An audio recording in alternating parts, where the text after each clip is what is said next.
guys! It's Kiel Andres here and welcome to my channel. So for today's video, meron na naman akong bagong i-recommend sa inyo, which is Seoul and Hostel.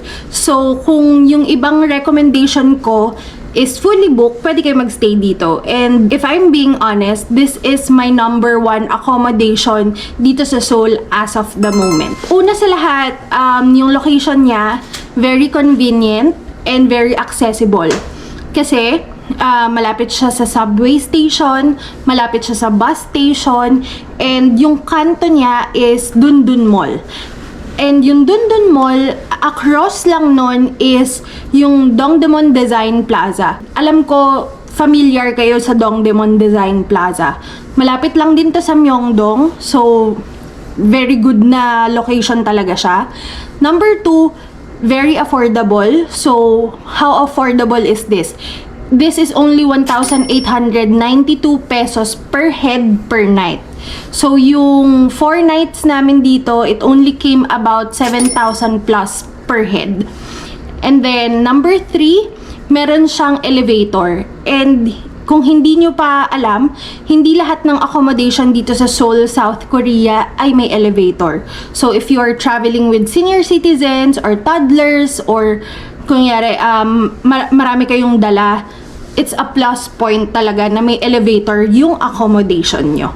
So, I'm going to give you a room tour now. Okay guys, room tour tayo. So, as you can see, yung knob namin, naka-smart lock na siya. Tapos, pagpasok, pwede kayong magpalit ng sapatos dito, 2 tsinelas.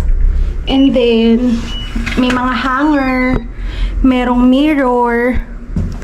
And ito yung room namin. Ang lalaki nung kama, guys. Tapos, sobrang laki nung TV namin. Grabe. As in, sobrang laki niya. In fairness. And then, meron din silang fridge. Ayan, pwede ka rin mag-work dyan. Yung full-size na bath towels, ni-request namin yan. Normally kasi, ang binibigay nilang mga towels, yung maliliit lang. Tapos, dito naman, meron silang dalawang USB charger. Tapos, ayan, saksakan. And then, ito naman yung restroom namin, guys. Ang ganda niya. Ang laki. Grabe. Tsaka, provided na ang shampoo, conditioner, body wash. Diba, ang laki ng restroom namin. In fairness talaga. And ang mura na nito, guys, ha. As in, ang mura niya. Ipapakita ko na lang yung price sa screen. And ililink ko na rin sa description box kung saan nyo pwedeng mabook itong Seoul and Hostel. Ang ganda niya. In fairness, hindi kami na-disappoint sa kanya. And then, ito nga pala yung room light control. Kapag ka walang ilaw na ganyan, ibig sabihin nakasindi siya lahat. Pero kunyari, papailawin ko yung living, tsaka mamamatay. Gets nyo ba? So, pag pinailaw ko sa bath, namatay yung ilaw sa bathroom. Pero pagka walang mga sinding ilaw yan. Lahat siya nakabukas na ilaw.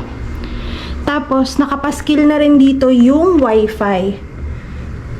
Okay na okay siya. Ang lawak talaga. Very spacious. Sobrang highly recommended ko to. Tapos, yung area niya pa, ang daming mga restaurant. And then, yung mga toiletries nandito.